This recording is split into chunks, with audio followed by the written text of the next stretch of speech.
and I don't mind making this speech without a teleprompter, because the teleprompter is not working. I feel very happy to be up here with you nevertheless, and that way you speak more from the heart. I can only say that whoever's operating this teleprompter is in big trouble.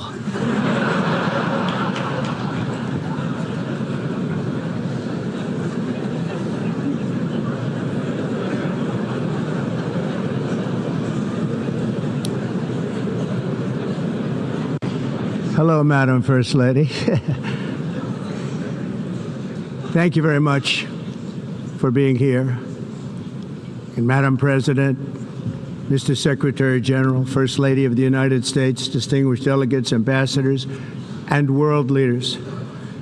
6 years have passed since I last stood in this grand hall and addressed a world that was prosperous and at peace in my first term. Since that day, the guns of war have shattered the peace I forged on 2 continents. An era of calm and stability gave way to one of the great crises of our time. And here in the United States, 4 years of weakness, lawlessness, and radicalism under the last administration delivered our nation into a repeated set of disasters. 1 year ago, our country was in deep trouble, but today, just 8 months into my administration, we are the hottest country anywhere in the world, and there is no other country even close.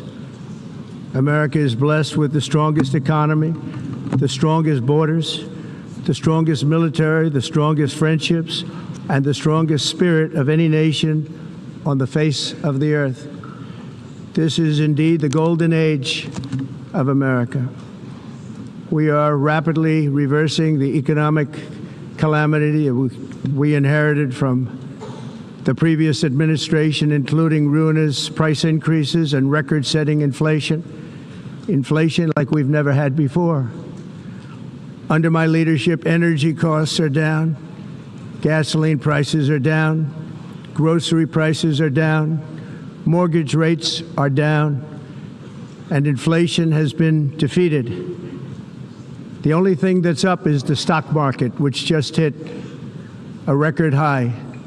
In fact, it hit a record high 48 times in the last short period of time. Growth is surging, manufacturing is booming. The stock market, as I said, is doing better than it's ever done. And all of you in this room benefit by that, almost everybody. And importantly, workers' wages are rising at the fastest pace in more than 60 years. And that's what it's all about, isn't it? In 4 years of President Biden, we had less than $1 trillion of new investment into the United States. In just 8 months since I took office, we have secured commitments and money already paid for $17 trillion. Think of it, 4 years, less than $1 trillion, 8 months, much more than $17 trillion is being invested in the United States, and it's now pouring in from all parts of the world. We've implemented the largest tax cuts in American history and the largest regulation cuts in American history, making this once and again the best country on earth to do business. And many of the people in this room are investing in America, and it's turned out to be an awfully good investment during this 8-month period. In my first term, I built the greatest economy in the history of the world. We had the best economy ever, history of the world. And I'm doing the same thing again, but this time it's actually much bigger and even better. The numbers far surpass my record-setting first term. On our southern border, we have successfully repelled a colossal invasion. And for the last 4 months, and that's 4 months in a row, the number of illegal aliens admitted and entering our country has been 0. Hard to believe, because if you look back just a year ago, it was millions and millions of people pouring in from all over the world, from prisons, from mental institutions, drug dealers, all over the world they came. They just poured into our country with the ridiculous open border policy of the Biden administration. Our message is very simple. If you come illegally into the United States, you're going to jail, or you're going back to where you came from, or perhaps even further than that. You know what that means. I want to thank the country of El Salvador for the successful and professional job they've done in receiving and jailing so many criminals that entered our country. And it was under the previous administration that the number became record-setting, and they're all being taken out. We have no choice. And other countries have no choice, because other countries are in the exact same situation with immigration. It's destroying your country, and you have to do something about it. On the world stage, America is respected again like it has never been respected before. You think about 2 years ago, 3 years ago, 4 years ago, or 1 year ago, we were a laughingstock all over the world. At the NATO summit in June, virtually all NATO members formally committed to increase defense spending at my request from 2% to 5% of GDP, making our alliance far stronger and more powerful than it was ever before. In May, I traveled to the Middle East to visit my friends and rebuild our partnerships in the Gulf, and those valued relationships with Saudi Arabia, Qatar, and the UAE and other countries are now, I believe, closer than ever before. My administration has negotiated one historic trade deal after another, including with the United Kingdom, the European Union, Japan, South Korea, Vietnam, Indonesia, the Philippines, Malaysia, and many, many others. Likewise, in a period of just 7 months, I have ended 7 unendable wars. They said they were unendable. You're never going to get them solved. Some were going for 31 years, 2 of them, 31, think of it, 31 years. One was 36 years. One was 28 years. I ended 7 wars. And in all cases, they were raging with countless thousands of people being killed. This includes Cambodia and Thailand, Kosovo and Serbia, the Congo and Rwanda, a vicious, violent war that was, Pakistan and India, Israel and Iran, Egypt and Ethiopia, and Armenia and Azerbaijan. It included all of them. No president or prime minister, and for that matter, no other country has ever done anything close to that. And I did it in just 7 months. It's never happened before. There's never been anything like that. I'm very honored to have done it. It's too bad that I had to do these things instead of the United Nations doing them. And sadly, in all cases, the United Nations did not even try to help in any of them. I ended 7 wars, dealt with the leaders of each and every one of these countries, and never even received a phone call from the United Nations offering to help in finalizing the deal. All I got from the United Nations was an escalator that on the way up stopped right in the middle. If the First Lady wasn't in great shape, she would have fallen, but she's in great shape. We're both in good shape. We both stood.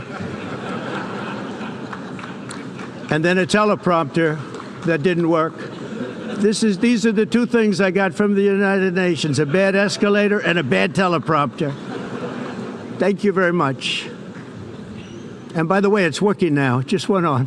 Thank you. I think I should just do it the other way. It's easier. Thank you very much. I didn't think of it at the time because I was too busy working to save millions of lives. That is the saving and stopping of these wars. But later I realized that the United Nations wasn't there for us. They weren't there. I thought of it really after the fact, not during these negotiations, which were not easy. That being the case, what is the purpose of the United Nations? The UN has such tremendous potential. I've always said it. It has such tremendous, tremendous potential, but it's not even coming close to living up to that potential. For the most part, at least for now, all they seem to do is write a really strongly worded letter and then never follow that letter up. It's empty words, and empty words don't solve war. The only thing that solves war and wars is action. Now, after ending all of these wars and also earlier negotiating the Abraham Accords, which is a very big thing for which our country received no credit, never receives credit. Everyone says that I should get the Nobel Peace Prize for each one of these achievements. But for me, the real prize will be the sons and daughters who live to grow up with the mothers and fathers, because millions of people are no longer being killed in endless and unglorious wars. What I care about is not winning prizes, it's saving lives. We saved millions and millions of lives with the 7 wars. And we have others that we're working on, and you know that. Many years ago, a very successful real estate developer in New York, known as Donald J. Trump, I bid on the renovation and rebuilding of this very United Nations complex. I remember it so well. I said at the time that I would do it for $500 million, rebuilding everything. It would be beautiful. I used to talk about, I'm going to give you marble floors. They're going to give you terrazzo. I'm going to give you the best of everything. You're going to have mahogany walls. They're going to give you plastic. But they decided to go in another direction, which was much more expensive at the time, and which actually produced a far inferior product. And I realized that they did not know what they were doing when it came to construction, and that their building concepts were so wrong, and the product that they were proposing to build was so bad and so costly. It was going to cost them a fortune. And I said, and wait till you see the overruns. Well, I turned out to be right. They had massive cost overruns and spent between $2 and $4 billion on the building and did not even get the marble floors that I promised them. You walk on terrazzo. Do you notice that? As far as I'm concerned, frankly, looking at the building and getting stuck on the escalator, they still haven't finished the job. They still haven't finished. That was years ago. The project was so corrupt that Congress actually asked me to testify before them on the tremendous waste of money, because it turned out that they had no idea what it was, but they knew it was anywhere between $2 and $4 billion as opposed to $500 million with a guarantee. But they had no idea, and I said it cost much more than $5 billion. Unfortunately, many things in the United Nations are happening just like that, but on an